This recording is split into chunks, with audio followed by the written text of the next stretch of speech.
जय श्री राधे कृष्ण। आप सभी का हमारे YouTube चैनल पे बहुत बहुत स्वागत है। आइए आज सुनते हैं रामनवमी की कथा। इस बार रामनवमी का त्योहार जो कि 10 अप्रैल 2022 दिन रविवार को मनाया जा रहा है। सबसे पहले तो आप सभी भक्तों को रामनवमी की ढेर सारी शुभकामनाएं।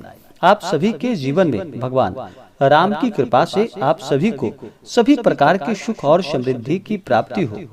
रामनवमी का त्योहार भगवान राम के जन्मोत्सव के रूप में मनाया जाता है। भगवान राम का इसी दिन प्राकट्य हुआ था। रामनवमी का त्योहार यह व्रत नित्य, नैमित्तिक और काम्य तीन प्रकार का है। नित्य होने से इस निष्काम भावना को रखकर आजीवन अगर किया जाए तो इसका फल अनंत और असीम फल इसका प्राप्त होता है, और किसी निमित्त या कामना के साथ किया जाए तो इसका यथेच्छ फल प्राप्त होता है। श्री राम का इस दिन प्राकट्य हुआ था। उस समय चैत्र माह शुक्ल पक्ष की नवमी तिथि गुरुवार दिन पुष्य नक्षत्र या दूसरे मत के अनुसार पुनर्वसु नक्षत्र मध्याह्न और कर्क लग्न में हुआ था। नवमी का त्योहार पूरे भारत वर्ष में विशेष प्रकार से अयोध्या में रामनवमी का त्योहार पूरे हर्ष और उल्लास के साथ किया जाता है, मनाया जाता है, और इस दिन भगवान राम और राम पंचायतन का पूरे विधि विधान के साथ पूजन किया जाता है। तो आइए अब सुनते हैं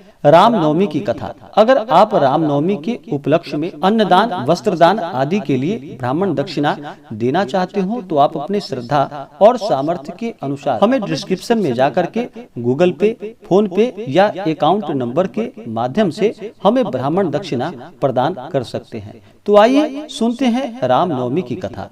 तो बोलिए प्रेम से भगवान रामचंद्र की जय। रामनवमी से जुड़ी हुई कथा के अनुसार त्रेता युग में जब धरती पर रावण और ताड़का जैसे असुरों का आतंक बढ़ गया तो स्वयं भगवान विष्णु और माता लक्ष्मी ने अवतार लेकर धरती पर आकर अपने भक्तों का उद्धार किया। पौराणिक कथाओं के अनुसार त्रेता युग में अयोध्या के राजा दशरथ की 3 पत्नियां थीं, परंतु फिर भी वे संतान सुख से वंचित थे। इससे व्यथित महाराज दशरथ को ऋषि वशिष्ठ ने कामेष्टि यज्ञ करवाने की आज्ञा दी। इस यज्ञ के फलस्वरूप राजा दशरथ के यहाँ तीनों रानियां को पुत्र रत्न की प्राप्ति हुई और उनकी प्रथम पत्नी कौशल्या के गर्भ से भगवान राम का जन्म हुआ। राजा दशरथ की 3 अन्य पुत्र भरत, लक्ष्मण और शत्रुघ्न थे।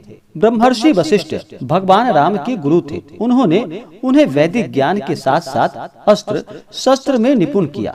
ब्रह्म ऋषि विश्वामित्र ने भी राम को शस्त्र विद्या दी और इन्हीं के मार्गदर्शन में राम ने ताड़का जैसे राक्षसों का संहार किया, अहिल्या का उद्धार और सीता स्वयंवर में हिस्सा लिया और सीता से विवाह फिर भगवान राम की हुई। महाराज दशरथ अपने ज्येष्ठ पुत्र राम को अपना उत्तराधिकारी बनाना चाहते थे, लेकिन उनकी अन्य पत्नी कैकेयी की मंशा थी कि उनका पुत्र भरत सिंहासन पर बैठे। इसलिए उन्होंने राजा दशरथ से अपने 2 वरदान मांगे। यह वे वरदान थे जिसका वचन राजा दशरथ ने तब दिया था जब युद्ध के दौरान रानी कैकेयी ने राजा दशरथ के प्राणों की रक्षा की थी। कैकेयी ने राजा दशरथ से जो वरदान मांगे उनमें से भरत का राज्याभिषेक और राम के लिए 14 वर्षों का वनवास मांगा। इस तरह भगवान राम को 14 वर्षों का वनवास मिला। इस वनवास में भगवान राम की पत्नी सीता और भगवान राम की भ्राता लक्ष्मण ने उनका साथ दिया और उनके साथ ही जाना स्वीकार किया, और वे भी उनके साथ 14 वर्षों के वनवास में निकल पड़े।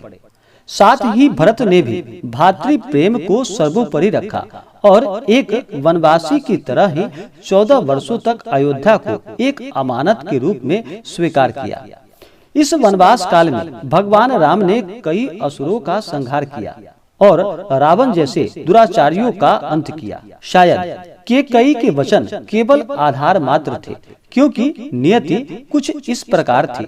भगवान राम ने अपने वनवास काल में हनुमान जैसे सेवक, सुग्रीव जैसे मित्र को पाया।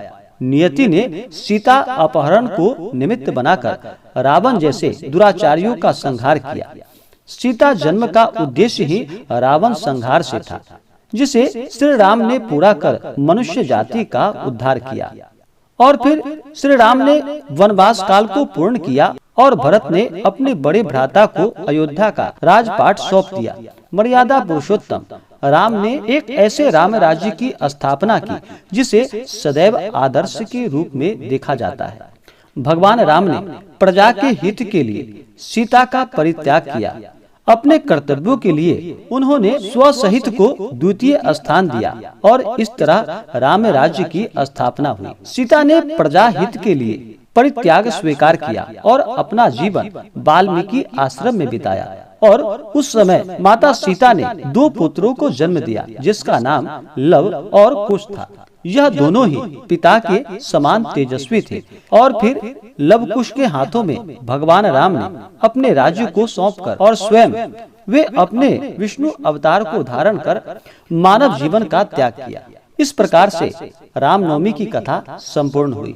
तो बोलिए प्रेम से भगवान रामचंद्र की जय, राम पंचायतन की जय। इसी प्रकार से जो भी सच्ची श्रद्धा के साथ रामनवमी के भगवान राम का पूजन करते हैं, राम पंचायतन का पूजन करते हैं, भगवान राम की कथा का श्रवण करते हैं, रामचरितमानस आदि का पाठ करते हैं, भगवान राम की असीम कृपा प्राप्त होती है।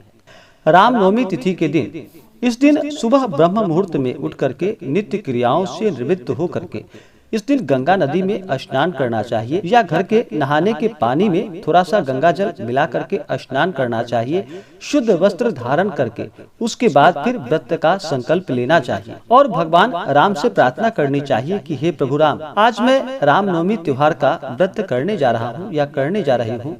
इस प्रकार से भगवान से प्रार्थना करनी चाहिए। आपके मन में जो भी इच्छा हो, जो भी कामना हो या निष्काम भाव से कर रहे हैं वह प्रभु से कहनी चाहिए। और इस दिन काम, क्रोध, लोभ, मोह का त्याग करके पूरे विधि विधान के साथ व्रत रहते हुए इस दिन भगवान का पूजन करना चाहिए। इस दिन मंदिर में अथवा अपने मकान को ध्वजा, पताका, तोरण और बंधन बार आदि से सुशोभित करके उसके उत्तर भाग में रंगीन कपड़े का मंडप बनाए और उसके अंदर सर्वतोभद्र मंडल की रचना करनी चाहिए। उसके मध्य भाग में यथा विधि कलश स्थापित करे। कलश के ऊपर राम पंचायतन, जो कि इस प्रकार से है, मध्य में भगवान राम, सीता, दोनों पार्श्वों में भरत और शत्रुघ्न, पृष्ठ प्रदेश में लक्ष्मण और पाद तल में हनुमान जी की स्वर्णमयी प्रतिमा, अगर सामर्थ्य हो तो भगवान की स्वर्णमयी मूर्ति स्थापित करके,